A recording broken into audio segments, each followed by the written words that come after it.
የዘመነ ሐዋርያት የመጀመሪያው መናኝ ሐዋርያ። እንኳን አደረሳችሁ።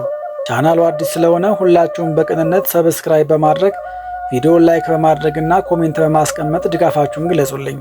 ታኅሳስ 21 በዚች ቀን ቅድስት ቤተ ክርስቲያን ኖላዊ ኄር ብላ የጌታችንንና የመድኃኒታችንን እውነተኛ ቸር ጠባቂነትና እረኛነት ለሳምንት ያክል ታስባለች፣ ዘክራለች።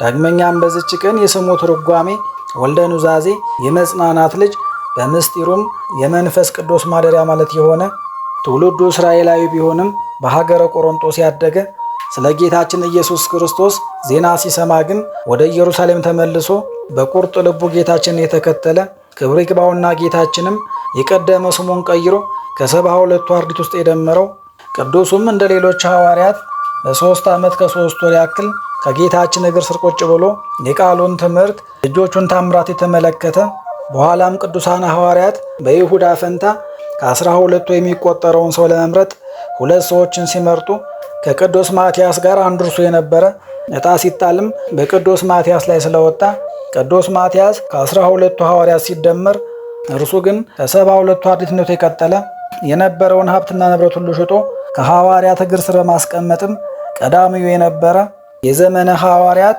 የመጀመሪያው መናኝም ተብሎ የሚጠራ ብርሃናት ዓለም ቅዱስ ጳውሎስ ባመነ ጊዜ አግባብቶና አስረድቶ ከቅዱሳን ሐዋርያት ጋር እንዲቀላቀል ያደረገ በሀገረ ልስጥራን መጻጉዕ የነበረን ሰው የፈወሰ በመጀመሪያ ከቅዱስ ጳውሎስ ጋር በኋላም ከቅዱስ ማርቆስ ጋር በመሆን በበርካታ አህጉራት ወንጌልን በመስበክ ብዙዎችን ወደ ክርስትና የመለሰ ቀሪ ዘመኑን ሁሉ በትጋት አገልግሎ በዚች ቀን አረማውያን በግፍ የገደሉትና ቅዱስ ማርቆስ በክብር ገንዞ የቀበረው መጽሐፍ ደግ መንፈስ የመላበት ሁሉ ያከበረው ቅዱስ በርናባስ ሐዋርያ በዚች ቀን ዓመታዊ በዓሉ ይከበራል። ኖላዊ ኄር። ቅድስት ቤተ ክርስቲያን ይህችን ዕለት ኖላዊ ኄር ብላ ታከብራታለች። መሰረታዊ መነሻውም የቅዱስ ዮሐንስ ወንጌል ምዕራፍ 10 ቁጥር 1 ነው። ኖላዊ ማለት በቁሙ እረኛ ማለት ሲሆን ኄር ማለት ደግሞ ቸር፣ ሩህሩህ፣ አዛኝ እንደማለት ነው። በአንድነት ብንተረጉመው ደግሞ ቸር እረኛ የሚል ትርጉምን ይሰጠናል። ከአባታችን አዳም ስህተት በኋላ ተፈጥረው ከነበሩ ችግሮች አንዱ ቸር እረኛ ማጣት ነው። እግዚአብሔር አዳምን ፈጥሮ ቸር እረኛ ሆኖ በገነት አሰማርቶት ነበር። ኤዶም ገነት የለመለመች ፈሳሾች የሞሉባት መልካም መስክ ናትና፣ አባታችን ቅዱስ አዳም ደግሞ እንደ አቅሙ የጸጋ እረኝነት ተሰጥቶት ነበር። ድቀት ካገኘው በኋላ ግን ከነፍስ እረኛው ጋር ተጣልቶ ከመልካሟ መስክ ገነት ወጣ። እርሷንና የነፍሱን እረኛ ሲሻማ አለቀሰ። ተስፋ ድህነት ሲሰጠውም ለልጆቹ ነገራቸው። ከዚያም በመንጋው ላይ በአዳም ሴት ተተካ። ከሴት ሄኖስ፣ ከሄኖስ ቃይናን እያለ እስከ ቅዱስ ኖህ ደረሰ። ከአባታችን ኖህ በኋላም በሴም ከአብርሃምም በይስሐቅና በያዕቆብ ወርዶ ከሙሴ ደረሰ። ከቅዱስ ሙሴም በቅዱስ ኢያሱ አልፎ ከነቢየ እግዚአብሔር ቅዱስ ዳዊት ደረሰ። እነዚህ ሁሉ እረኞች ምንም እንኳን ለእግዚአብሔር ሕዝብ በትጋት ቢሰሩም ሕዝቡን ከሲኦል ማዳን አልተቻላቸውም። ከሲኦል የሚያድን የነፍስ እረኛ ነውና ያን ጊዜ ልበ አምላክ ቅዱስ ዳዊት የራሱን የአባቶቹንና የልጆቹን ጩኸት በአንድ አድርጎ ጮህላቸው። የእስራኤል እረኛ ሆይ ስማን አለ። ጩኸቱም ቅድመ እግዚአብሔር ደረሰ። ይህንን የሰማ ጌታም በጊዜው ከድንግል ማርያም ተወለደ። በየጥቂቱ አድጎ ቸር እረኛነቱን ገለጠ። መድኃኒታችን እንዳስተማረን እሱ ቸር እረኛ ነው። ከእርሱ ቀድሞ የተነሱት ቴዎዳስ ዘግብፅና ይሁዳ ዘገሊላ ሐሰተኛ እረኞች ነበሩ። እርሱ ግን እውነተኛው የበጎች በር ነውና በእርሱ የሚገቡ ሁሉ የዘላለም ሕይወትን ያገኛሉ። እርሱ እውነተኛ እረኛ ነውና ለመንጋው ራሱን አሳልፎ ይሰጣል። በእስራኤል ባህል እረኞች ከፊት መንጋዎቹ ወይም በጎቹ ከኋላ ሆነው ይሄዳሉና ገዳ ቢመጣ እንኳን መጀመሪያ የሚገድለው እረኛውን ነው። መድኃኒታችን ክርስቶስ በሞቱ ሕይወትን፣ በመራቆቱ የጸጋ ልብስን፣ በውርደቱ ክብርን፣ በድካሙ ኃይልን ይሰጠን ዘንድ ስለ እኛ ራሱን አሳልፎ ሰጠ። የማይሞት ንጉሥ ስለ መንጋው ሞተ። ሰማይን ከነግሱ ምድርን ከነልብሶ የፈጠረ ጌታ ስለ በጎቹ ይህን ሁሉ ታግሶ ከሲኦል አዳነን። በሚያርግ ጊዜም በሱ ፈንታ ባለሙሉ ሥልጣን እረኞችን ቅዱሳን ሐዋርያትን፣ ሊቀ ጳጳሳትን፣ ካህናትን ሾመልን። እነርሱን እረኞች አሰኝቶ እርሱ ደግሞ የእረኞች አለቃ ተባለ። እነርሱም እስከ ዓለም ፍጻሜ የክርስቶስን መንጋ ሊጠብቁ ሥልጣኑም ኃላፊነቱም አለባቸው። ዳግመኛም በዚች ቀን አባ ይስሐቅ ጻድቅም ዓመታዊ በዓሉ ይታሰባል። ቅድስት ድንግል ማርያም ወላዲት አምላክ፣ አቦ ገርጎርዮሳት፣ አቡነ ምእመነ ድንግል፣ አቡነ አምደ ሥላሴ፣ አባ አሮን ሶርያዊና አባ መትሪያኖስ ጻድቅ ደግሞ ወርኃዊ በዓላቸው ይታሰባል። ለእግዚአብሔር ክብር ምስጋና ይሁን። እኛም ቅዱሳኑን አክብረን በስማቸው ምግባር ትሩፋት ፈጽመን በረከታቸው እንድንሳተፍ አምላከ ቅዱሳን ይርዳን። ስንክሳር ዘወርኃ ታኅሣሥ 21 አንድ አምላክ በሚሆን በአብ በወልድ በመንፈስ ቅዱስ ስም ታኅሣሥ 21 በዚች ቀን የእመቤታችን አምላክን የወለደች የቅድስት ድንግል ማርያም የበዓሏ መታሰቢያ ነው። እርሷ የባሕርያችን መመኪያ ናትና በእርሷ በእናቷ አማላጅነት ጌታችን ይጠብቀንና ያድነን ዘንድ መታሰቢያን እያደረግን ወደ እርሷ እንለምን ዘንድ ይገባናል። እርሷን ሕይወትን መድኃኒትን አድርጎ ለሰጠን ለልዑል እግዚአብሔር ምስጋና ይሁን ለዘላለሙ አሜን። በዚችም ቀን የስሙ ትርጓሜ የመረጋጋት ልጅ የሆነ ቅዱስ ሐዋርያ በርናባስ በሰማዕትነት አረፈ። ይህም ቅዱስ ሐዋርያ ከሌዊ ነገድ የሆነ ሀገሩ ቆጵሮስ ነው። የቀድሞ ስሙ ዮሴፍ ነው። ክብር ይግባውና ጌታችን ከመከራው በፊት ይሰብኩ ዘንድ ከላካቸው ከ72 አርድእት ጋር መረጠው። ስሙንም በርናባስ ብሎ ጠራው።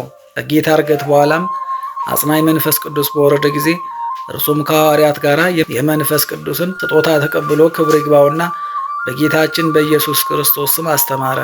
የእርሻ ቦታ ነበረውና ሽጦ ዋጋውን አምጥቶ ከሐዋርያት እግር በታች አኖረው። ቅዱስ ጳውሎስም በጌታችን አምኖ ወደ ሐዋርያት በመጣ ጊዜ ክብር ይግባውና ለክርስቶስ እርሱ ደቀ መዝሙር እንደሆነ ሐዋርያት አላመኑትም ነበር። ይህ ቅዱስ በርናባስ ጌታችን በመንገድ እንደተገለጠለትና እንዳነጋገረው እርሱም በጌታ ኢየሱስም በደማስቆ እንዳስተማረ ነገራቸው። ከዚህም በኋላ የእግዚአብሔርን ሥራ ሲጀምሩ ሲጾሙ ሲጸልዩ መንፈስ ቅዱስ ሳውልና በርናባስን እኔ እነርሱን ለመረጥኩ ሥራ ለዩልኝ አላቸው። ከዚህም በኋላ ጾመው ጸልየው ልጆቻቸውን በራሳቸው ላይ ጭነው ሾሟቸው። ከመንፈስ ቅዱስም ተሹመው ወደ ሰሎቅያ ወረዱ። ከዚያም ወደ ቆጵሮስ ሄዱ። የእግዚአብሔርንም ቃል በሀገሩ ሁሉ አስተማሩ። ልስጥራን በተባለ አገርም ልምሾ የነበረውን ሰው ባዳኑ ጊዜ የልስጥራን ሰዎች መሥዋዕት ሊሰውላቸው ወደዱ። ሐዋርያት ቅዱስ ጳውሎስና ቅዱስ በርናባስም ይህም በሰሙ ጊዜ ልብሳቸውን ቀደው ወደ ሕዝቡ ሄዱ። ድምፃቸውንም ከፍ አድርገው እንዲህ አሏቸው፣ እናንተ ሰዎች ይህ ነገር ምንድን ነው? እኛማ እንደናንተ የምንሞት ሰዎች አይደለንምን? ይህንን ከንቱ ነገር ትታችሁ ሰማይና ምድርን ባሕርንም በውስጡ ያለውን ሁሉ ወደ ፈጠረ ወደ ሕያው እግዚአብሔር ትመለሱ ዘንድ እናስተምራችኋለን አሏቸው።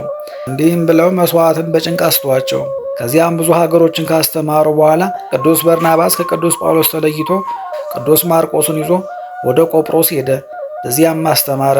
ብዙዎችን ክብር ይግባውና ጌታችን ኢየሱስ ክርስቶስን ወደ ማመን መለሳቸውና የክርስትና ጥምቀትን አጠመቃቸው።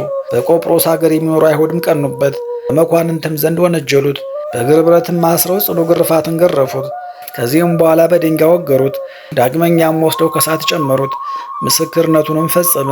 ቅዱስ ማርቆስም ከእርሱ ጋር አለ። ነገር ግን እግዚአብሔር ጠብቆ አተረፈው። እርሱም ቅዱስ በርናባስን ከእሳት ውስጥ አወጣው። በአማሩ ልብሶችም ገነዘውና ተሸክሞ ወስዶ ከቆጵሮስ ከተማ ውጭ በዋሻ ውስጥ አኖረው። ለእግዚአብሔር ክብር ምስጋና ይሁን። እኛንም በዚህ ቅዱስ ሐዋርያ ጸሎት ይማርን፣ በረከቱም ከእኛ ጋር ትኖርን ለዘላለሙ አሚን። በዚችም ቀን በበግ እረኛ አምሳል መድኃኒታችን የተገለጸበት ነው። ለእርሱም ምስጋና ይሁን ለዘላለሙ አሚን። ጌታ ሆይ ከብልጽግናቸው ብዛት የተነሳ ብዙ መባ ካገቡት ይልቅ የዳዊቱን አነስተኛ መባ እንደተቀበልክ ለሁል ጊዜ የሚያገለግሉ አላፍ መላእክትን እያሳሰብኩ በችግሬ ጊዜ የማቀርብልን ምስጋና ተቀበል። እናንተም ቅዱሳን ነቢያት፣ የወንጌል ሰባኪያን ሐዋርያት፣ ሰማዕታትና ጻድቃን፣ ትጉሃን መላእክት፣ ፍጹማን ደናግል እንዲሁም ደጋጎች መነኮሳት ሆይ ልጅ አዋቂ ሳንለይ የምንሰበስብበትን የጉባኤ ቦታ ባርኩ። ይህንን መጽሐፍ ወረቀት አዘጋጅቶ ብራና ዳምጦ የጻፈውን ያጻፈውን ከግዕዝ ወደ አማርኛ የተረጎመውን ቃለ ንባቡን በእርጋታ መንፈስና በተመስጦ ሕሊና ያዳመጠውን በደለኛን ሁሉ በምታስምር በጌታ እናት በማርያም ጸሎት ኢየሱስ ክርስቶስ በአንድነት ይማረን። በማርያም ጸሎት ኢየሱስ ክርስቶስ በአንድነት ይማረን። በማርያም ጸሎት ኢየሱስ ክርስቶስ በአንድነት ይማረን ለዘላለሙ አሜን። አባታችን ሆይ በሰማያት የምትኖር፣ ስምህ ይቀደስ፣ መንግሥትህ ትምጣ፣ ፈቃድህ በሰማይ እንደሆነች እንዲሁ በምድር ትሁን። የዕለት እንጀራችንን ስጠን ዛሬ፣ በደላችንንም ሁሉ ይቅር በለን እኛም የበደሉን ይቅር እንድንል። አቤቱ ወደ ፈተናም አታግባን፣ ከክፉ ሁሉ አድነን እንጂ እች መንግሥት ያንተ ናትና፣ ኃይል፣ ክብር፣ ምስጋና ለዘላለሙ አሜን። እመቤታችን ቅድስት ድንግል ማርያም ሆይ በመልአኩ በቅዱስ ገብርኤል ሰላምታ ሰላም እንልሻለን። በሐሳብሽ ድንግል ነሽ፣ በሥጋሽም ድንግል ነሽ። የአሸናፊ ልዑል እግዚአብሔር እናት ሆይ ሰላምታ ላንቺ ይገባሻል። ከሴቶች ሁሉ ተለይተሽ አንቺ የተባረክሽ ነሽ፣ የማኅፀንሽን ፍሬ ቡሩክ ነው። ጸጋን የተመላሽ ቅድስት ሆይ ደስ ይበልሽ፣ ልዑል እግዚአብሔር ከአንቺ ጋር ነውና ከተወደደው ልጅሽ ከጌታችን ከመድኃኒታችን ከኢየሱስ ክርስቶስ ዘንድ ይቅርታንና ምሕረትን ለምኝልን ኃጢአታችንንም ያስተሰርይልን ዘንድ ለዘላለሙ አሜን።